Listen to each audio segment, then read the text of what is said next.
to beat, in the North. I think it's kind of a toss-up. I agree. It's a muddled mess, though, for me, because I really like Chris Peterson as a head coach. Over the long haul, course of a season, he finds a way. And I like their defense. And they've got Jimmy Lake as a defensive coordinator and recruiter. You got a guy like Elijah Molden who's playing on that defense. Don't forget about that defense. That's a good defensive team. I agree. I think they have problems on the offensive side of the ball. Last year, you saw symptoms of it. Oregon got them. Kind of felt like it was Oregon's bowl win, beating Washington. 100%, rushing the field. But I think they got passed by Oregon in the last 18 months. It felt like Oregon kind of ran out of gas after that game. It did. Yeah. You're right with their defense. No matter who they put out there, Washington's defense seems to be one of the stout defenses. Even though they've moved on from about 9 of the 11 players, they still have a lot of experience and guys that can step in and fill that void. All right, we talked about Stanford a little bit on KGW, but David Shaw, Stanford Cardinal, always seem to be in the mix. They've won at least 8 games every season since 2009. There's not another Pac-12 team that can say that. Guys, can 25th ranked Stanford win it all? Can they be in the mix? No, I don't see that. I do see them at about 8 wins, though. It'll be a nice little season. Credit to David Shaw. He just keeps doing it. He's very consistent, a lot of continuity. But I think they're suspect. And I think, week 1 of their Pac-12 season, they go to Corvallis. That is a game that a lot of people are looking at going, Oregon State might get them. And that's not a team you can pick to win the conference. No. I love that you brought that up with OSU because Stanford's schedule is brutal. It's a top 25 team almost every other week. And so the Beavers could catch them sleeping on a week when they think, okay, we finally get to lay off the gas. And the Beavers have a bye going into that game. So Jonathan Smith gets to regroup. Stanford's coming off a brutal start. Look out. This is going to be one of the best topics because you know this guy pretty well. Mike Leach turning to Anthony Gordon as their starting quarterback. The longtime backup to McMinnville. He beat out McMinnville's Gage Gabrud for the job. Guys, the Cougs, they won 11 games last year. What's the next step for this program? I don't know. You know what? I don't think that guy's going to be the quarterback all through the season. I think it'll change. I mean, it could change in the middle of a ball game. Yeah. Might just say he's not scared to bench. Not at all. Make him do up downs on the sideline. But he told me, I talked to him when it was midsummer, and he was just getting a look at what he had coming back.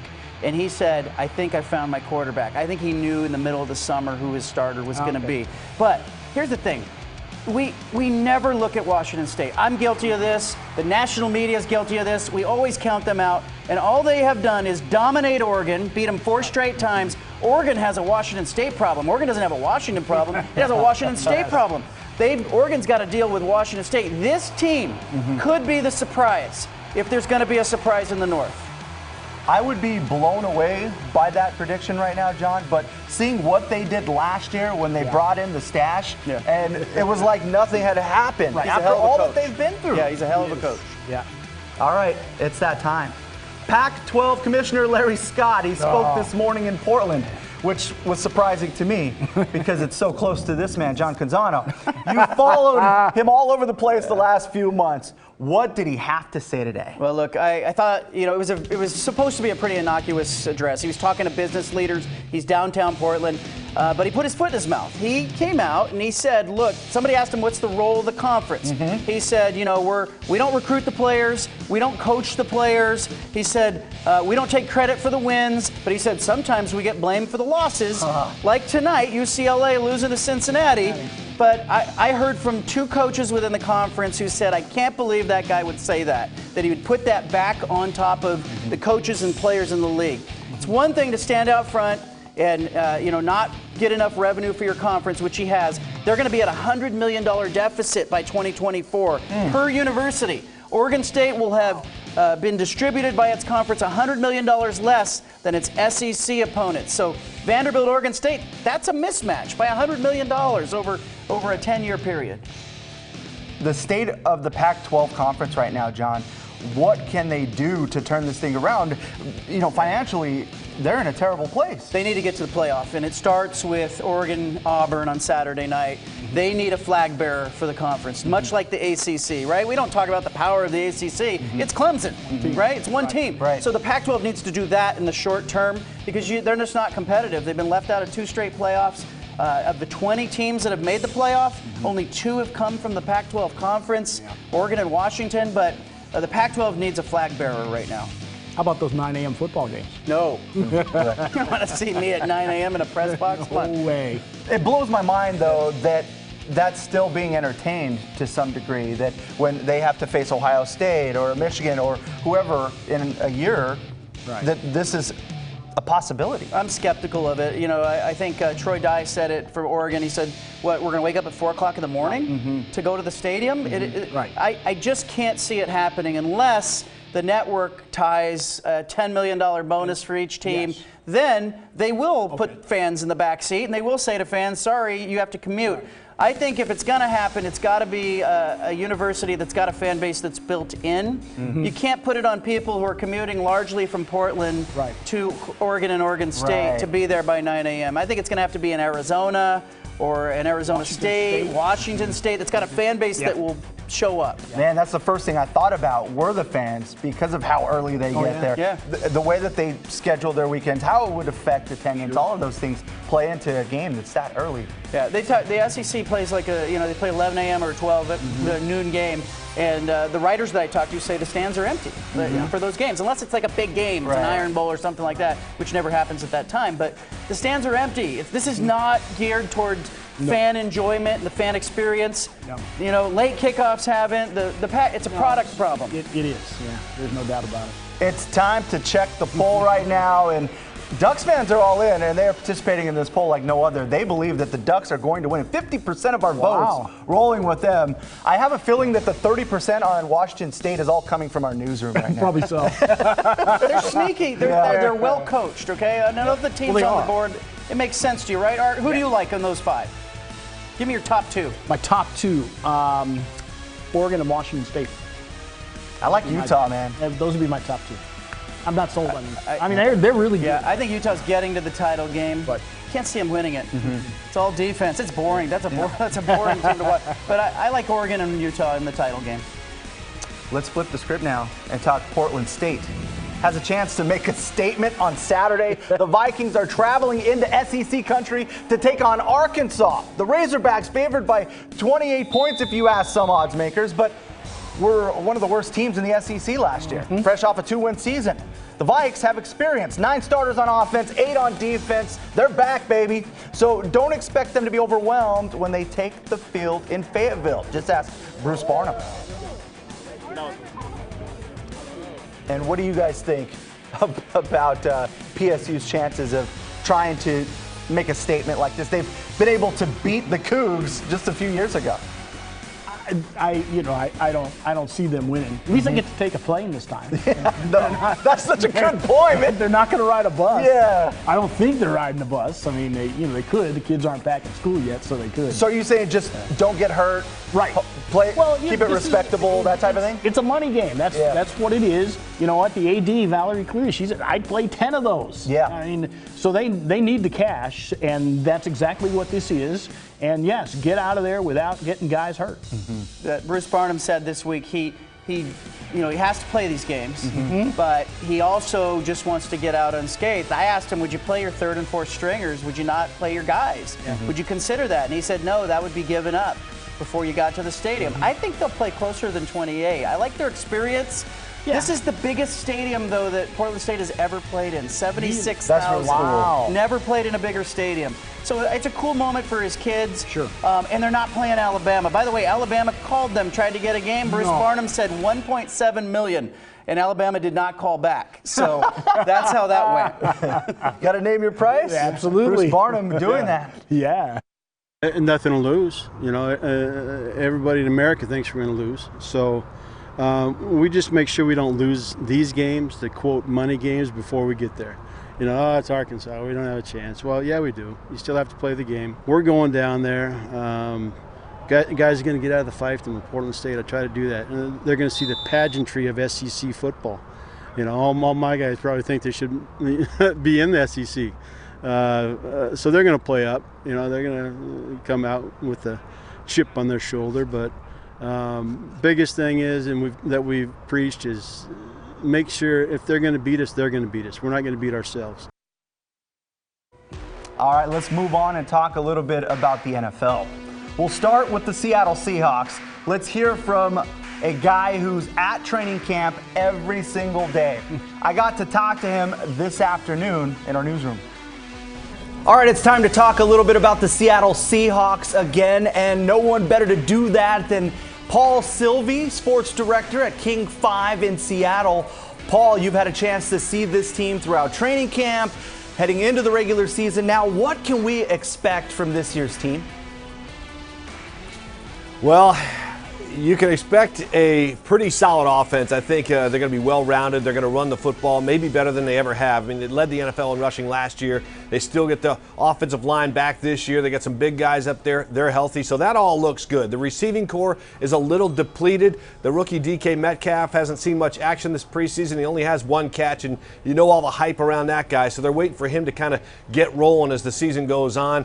And they had the injury to David Moore as well, so they're a bit depleted, but they still have, of course, Tyler Lockett and Jaron Brown. But, you know, defensively is the big question mark, Orlando. It's that defensive line and the pass rush. Where are these guys going to find and put the pressure on the quarterback? That is really the biggest issue on defense. All right, well, let's start with the face of the franchise. Russell Wilson is getting paid, the highest paid player in the league right now. Was this a no-brainer to pay him? Oh, absolutely. I mean, we all know it's a quarterback league, and that's the going rate for a quarterback is a top-tier quarterback, a top 5, a top 10 guy is going to make somewhere between $30 and $35 million a year. And so they had to pay Russell and get that over. Remember, Russell was the biggest bargain in sports a few years back when he took him to, 2 Super Bowls and a playoff run, and he was making $500,000 a year. So this is well worth it for this guy, and he's the leader of this football team, and he has never missed a football game due to injury. And Paul, there's been a lot of change around this team when it comes to the roster. You think about Earl Thomas, Frank Clark, and Doug Baldwin. Where are the greatest concerns for you with some of these pieces now gone?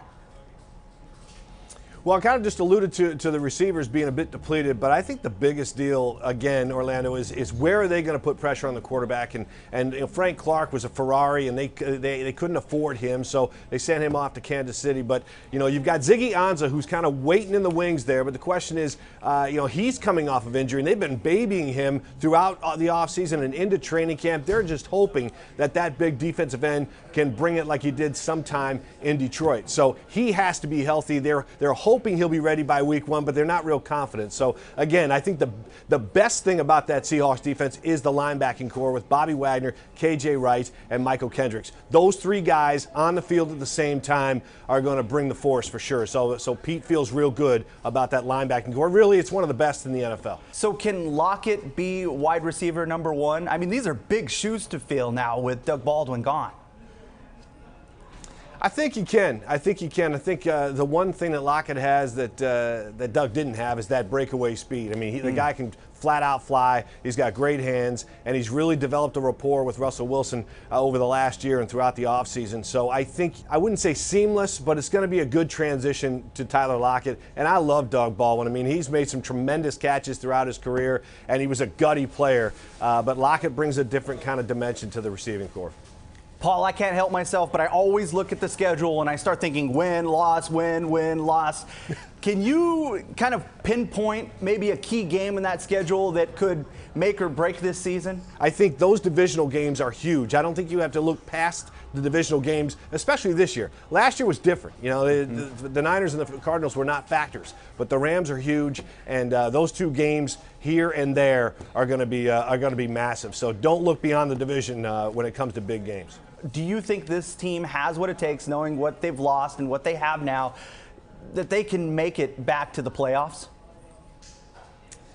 You know, when you get that question a lot this time of year, and really the way I look at it is there's one wild card spot that the Seahawks are fighting for, because I think the other wild card spot's going to be taken. The NFC has a lot of good teams in it, so I think when it gets down to December, I think the Seahawks will be battling 2 or 3 other teams for that final wild card spot in the NFC. So I think that's the most optimistic thing I can give you, Orlando. That's all I got for you there. I'm going to mark you down for a yes. That's what it sounded like to me.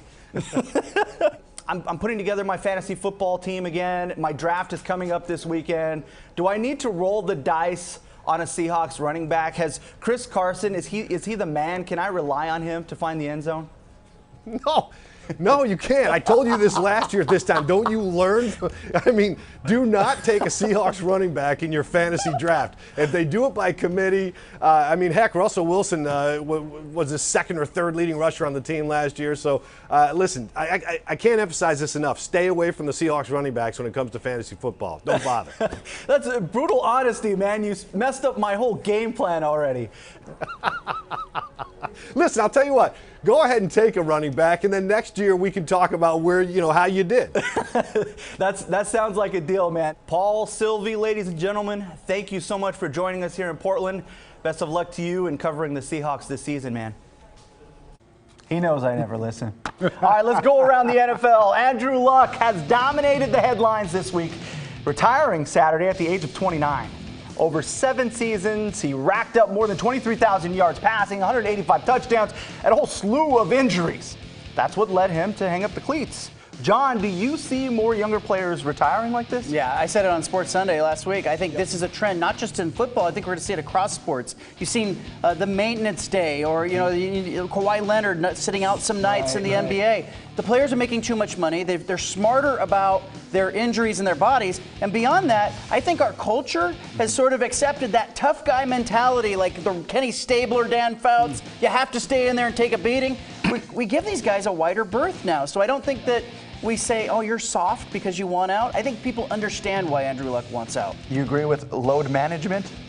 You need a load management day? I do. I need a load management day. You know what? I like the idea that he said, you know what, it's just too much. It's that cycle of, play, injury, rehab, play, injury, rehab.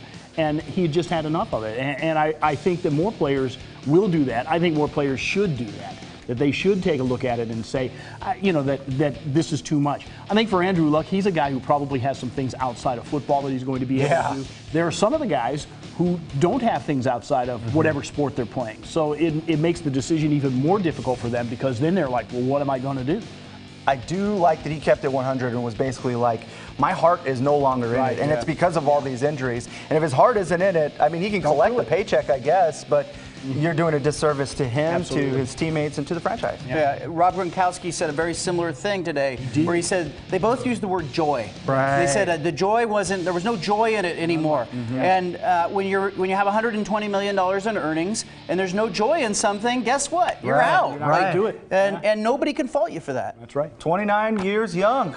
All right, before Andrew Luck, the guy that was still in all the headlines was Antonio Brown. Because of that. Yeah, first his feet and the cryo chamber, then it was an issue with his helmet that kept him off the field. Guys, what do you make of all this with Antonio Brown? He's just kind of crazy. I mean, he dances to the beat of a different drummer. There's no doubt about it. And it's like he does and says whatever he wants.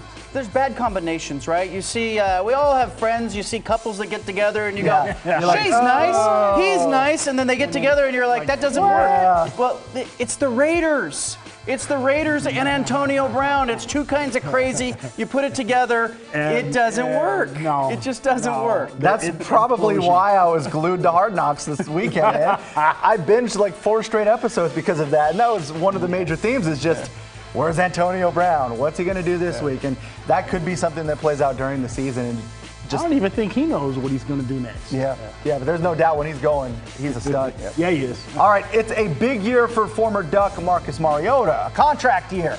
The former number 2 overall pick has had his moments in Tennessee, but he's also had a lot of struggles. They picked up Ryan Tannehill as well. Guys, will the Titans cut and run after this season? I don't think so. I think they recognize he's had how many head coaches, how many coordinators? Every year. Every year. There's no Yes. continuity. This is the first time he's had some carryover. Oregon State can relate to that. The juniors in the Oregon State program have never had that continuity either until now. So I think Mariota gets a little bit of a pass. I think the Tannehill move was more about his endurance and his durability Yes. than it was about their lack of faith in him. He just hasn't lasted an NFL season. And there's always been something. Part of that is kind of the Andrew Luck effect where you're constantly getting beat up. Yeah. He was somebody I thought of when Luck made the announcement that he was Yes. retiring Absolutely. because he was getting beat up. Yeah. Let- I don't know.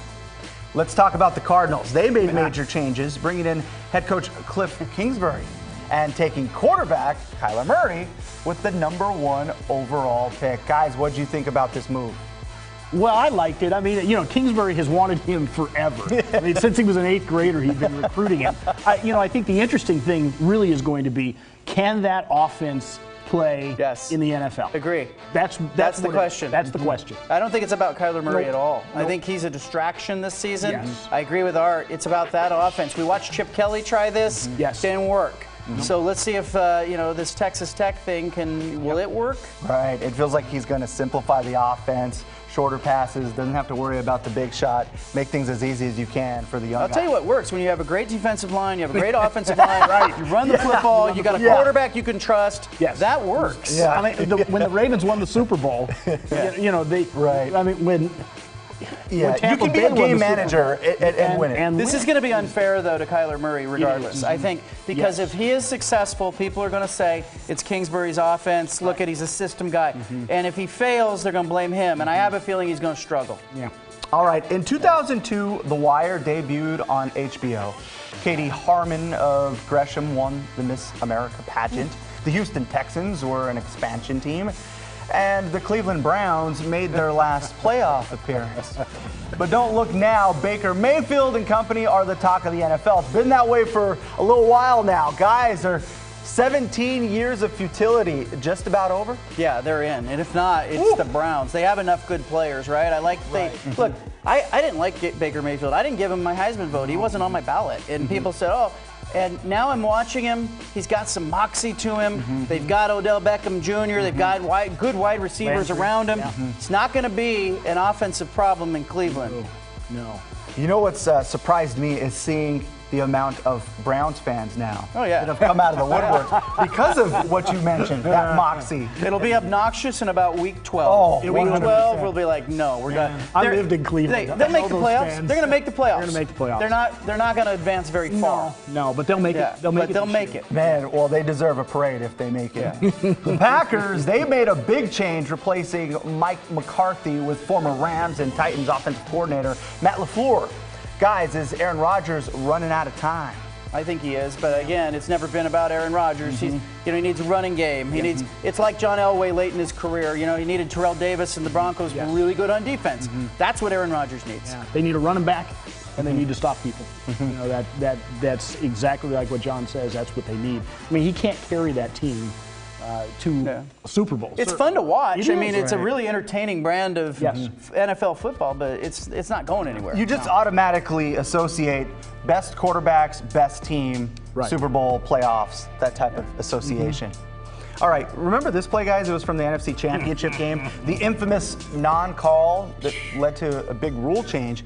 NFL coaches can now challenge plays on pass interference calls or lack thereof. You guys cool with that? I am. I think anytime, look, as long as we're reviewing things, let's review it. I don't like the fact that you could review this, but you can't review that. This is a judgment call in space, and I think a lot of officials will tell you, hey, they throw a flag, they look at it later, go, I got it wrong. They want to get it right, let's get it right.